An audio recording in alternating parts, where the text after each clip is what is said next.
Kali ini saya akan menjelaskan bagaimana melakukan confirmatory factor analysis. Sebelum pengujian, saya ingin menjelaskan dulu mengenai pengujian apa saja yang dilakukan pada saat kita melakukan penelitian. Ya, sebelum pengujian CVA saya jelaskan dulu. Jadi dalam rangka kita melakukan penelitian, terutama penelitian yang dilakukan menggunakan variabel laten atau data primer. Karena variabel laten itu diukur melalui indikator-indikator. Ya, dilakukan indikator-indikator ini. Lain dengan data sekunder, seperti keuangan yang menggunakan data sekunder, indikatornya hanya satu, sehingga tidak perlu dilakukan yang namanya CVA, confirmatory factor analysis ini tidak perlu dilakukan. Tapi kalau variabelnya laten, terus diukur melalui indikator-indikator ini, maka ini harus dilakukan namanya uji CVA. Ini juga uji validitas, ya, tetapi validitas tentang indikator.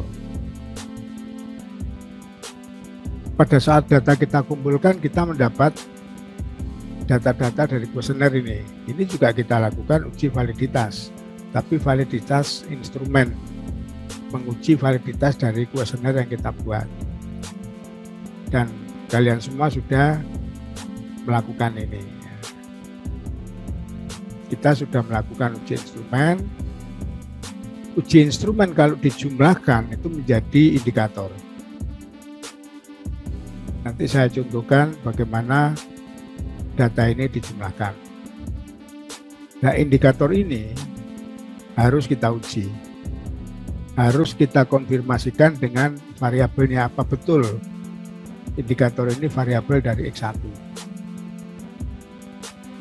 Ini juga demikian, kita uji ini juga demikian. Jadi setiap variabel yang menggunakan data primer diperoleh melalui kuesioner, maka CVA-nya, confirmatory factor analysis, harus dilakukan. CVA pada hakikatnya adalah uji indikator. Sebelum kita menguji X1, X2, Y ini, nah kita lakukan uji ini. Uji instrumen Anda sudah lakukan, nah sekarang kita melakukan uji CVA. Ya, ini data kita, seperti data yang pernah saya berikan untuk uji instrumen. Untuk menguji CVA, untuk menguji confirmatory factor analysis, ada dua pendapat atau dua kebiasaan dari para peneliti. Yang pertama, data bisa menggunakan data kuesioner ini. Nah, ini bisa digunakan. Tetapi kalau kita menggunakan data kuesioner ini nanti terlalu panjang. Dan lagi yang kita uji bukan kuesioner sebetulnya, yang kita uji adalah indikator. Maka ada yang menggunakan data ini, data indikator. Kalau saya lebih baik menggunakan data indikator, jadi lebih pasti yang kita uji adalah indikatornya.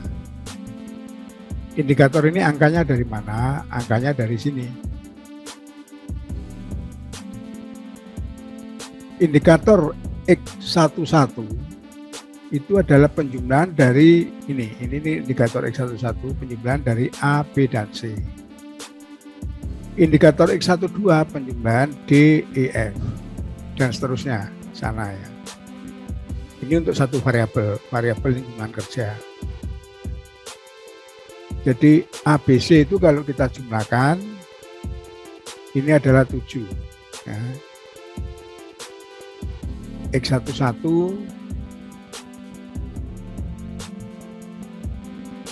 itu jumlahnya 7. Jadi A, B, dan C dijumlah 7. Tetapi ada kata Anda melakukan uji instrumen dan salah satu butir pertanyaan ini nggak valid, datanya juga tetap seperti ini. Anda beri tanda di sini nggak valid ya, misalkan tanda merah atau apa. Yang dijumlahkan hanya A dan B.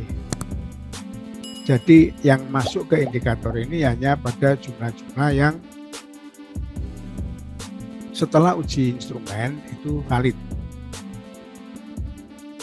Nah, terus ini kita jumlahkan, dan setelah itu kita pastekan ke bawah. Terus ke bawah. Ini kebetulan jumlahnya ada 200 responden. Jadi begitu. Dengan semacam ini maka data indikator kita peroleh. Selanjutnya data indikator ini kita copy semua. Kemudian kita di paling belakang ini kita buat sheet baru namanya data indikator. Ya. Nah, sheet ini data indikator. Jadi hasil dari X1 ini kita pastekan di sini. Tapi pada saat paste jangan lupa Anda pilih ya, jangan langsung paste tapi Anda pilih yang paste link. Oke, intinya indikator ini kita pindahkan ke data indikator. Kemudian X2 juga demikian. Nah, ini sudah saya pindahkan semua ke sana. Z juga demikian, Y1 dan Y2 demikian. Kita pindahkan semuanya. Maka kita mendapatkan data indikator. Oke, ya, kalau sudah paham, saya akan langsung masuk ke SPSS. Kemudian saya isikan data tadi, data yang dimasukkan hanya angkanya ya, jadi nama indikatornya tidak perlu. Ya, datanya sudah saya copy, saya pastekan di sini. Defaultnya di atas itu seperti itu, FR003, FR034 dan seterusnya. Ini harus kita ganti ya, seperti biasa kalau kita mau ganti ini. Jadi ini data view ya, data view. Kalau kita mau ganti kita klik di sini, variable view ya. Oke, saya ganti variable view. Kemudian di sini saya beri notasinya. X11, X12, X13, X14. Artinya ini adalah indikatornya X1 yang pertama, yang kedua, yang ketiga, yang keempat. Kemudian ini X21, X22, X23, X24. Oke ya. Selanjutnya yang ketiga, kita lihat pada model kita di sini. Ya. Yang ketiga adalah set ya. Set 1, set 2, set 3, set 4.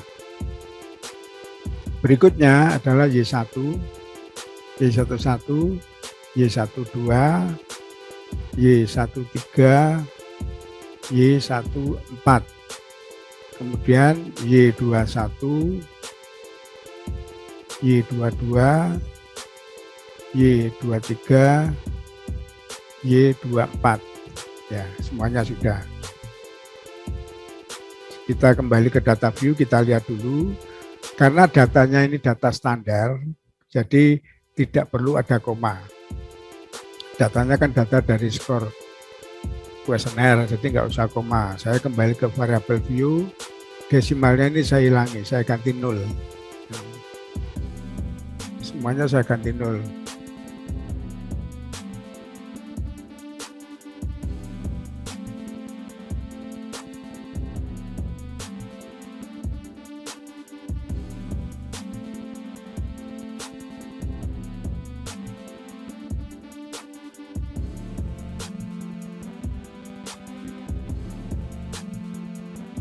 Setelah saya ganti 0, saya kembali ke data view, maka 0-nya hilang. Kemudian supaya kolomnya ini bisa terlihat semua, kolom bisa kita lebih kecilkan ya. Saya kembali ke variable view. Ya. Ini kolomnya kan 8, ini saya ganti 5 saja. Kemudian yang lainnya saya copy.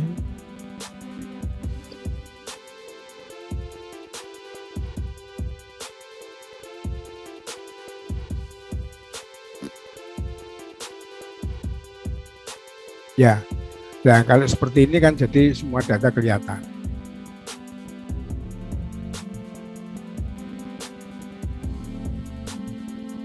Setelah data terkumpul seperti ini,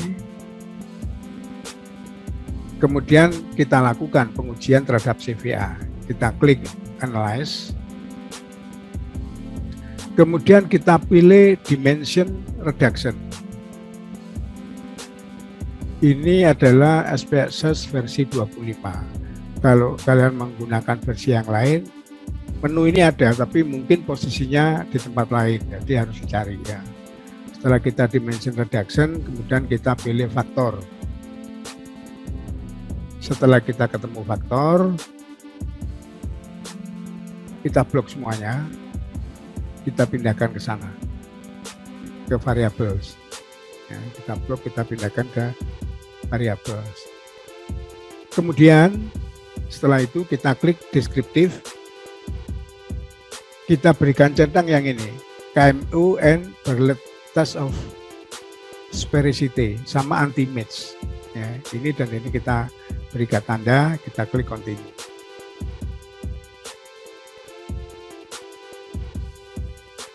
Kemudian kita klik rotation. Berikan tanda yang Varimax. Ya. Varimax kita klik, kita beri tanda, continue. Kemudian kita pilih option. Kita berikan tanda yang ini, suppress small coefficient. Awalnya itu isinya adalah titik 10. Kalau isinya seperti ini, Anda ganti dengan titik 50. Oke, setelah kita beri tanda, kita klik continue. Setelah sudah, kita oke. Maka akan muncul seperti ini. Ya. Akan muncul output. Ya, output ini. Yang pertama kita lihat ini, KMU and Bartlett Test. Apabila nilai dari Kaiser-Meyer-Oiken measure of sampling adequacy itu 0, titik ini membacanya 0, ya, 0,720, maka analisis faktor bisa dilakukan. Ya, saya ulangi lagi. Output yang ini yang kita lihat ini, apabila Kaiser-Meyer-Oiken measure of sampling adequacy itu titik 720, membacanya berarti 0,720, maka analisis faktor bisa dilakukan.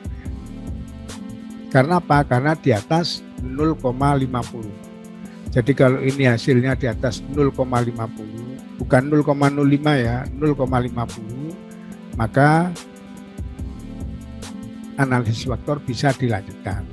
Pertama itu. Yang kedua, kita fokus pada ini, anti-image correlation. Jika anti-image correlation lebih besar dari 0,50, maka disimpulkan asumsi measure of sampling adequacy atau disingkat MSA telah terpenuhi. Nilai anti-image correlation yang dimaksud adalah yang bertanda A seperti terlihat diagonal seperti ini.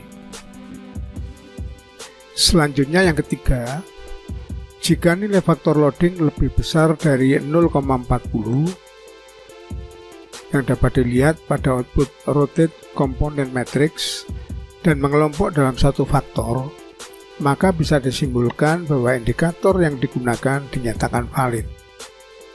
Faktor loading sebesar 0,40 ditentukan mengikuti tabelnya Herr et al. Tahun 2010 seperti nampak berikut ini.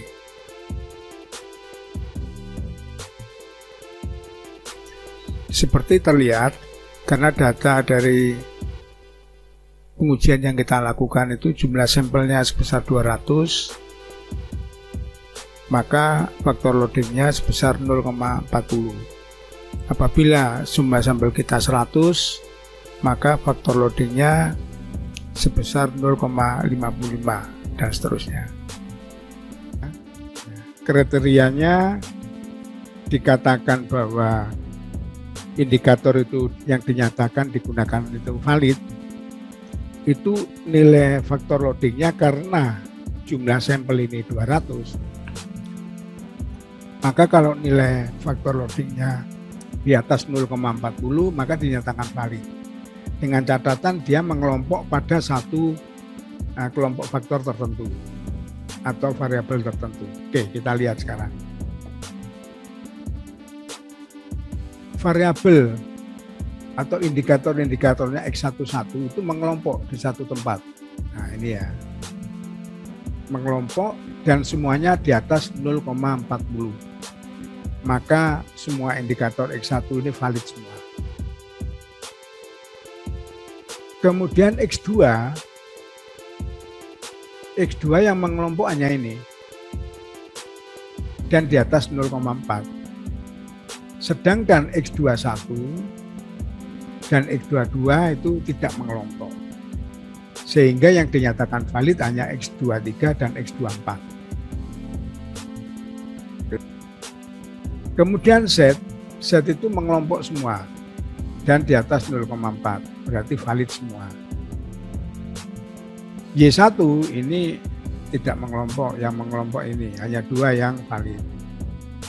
Y2 ini tidak valid karena nggak mengelompok, ini yang valid. Ya gitu. Jadi variabel X1 ada 4 valid semua, variabel X2 2 valid, variabel Z valid semua, variabel Y hanya 2 yang valid, variabel Y2 hanya 2 yang valid. Pertanyaannya, bagaimana yang tidak valid? Ya, yang tidak valid harus dibuang. Jadi indikator yang tidak valid harus dibuang, sehingga nanti variabelnya yang dipakai adalah variabel penjumlahan dari indikator yang valid. Jadi itu. Ini nanti kita catat. Jadi yang dipakai adalah indikator yang valid.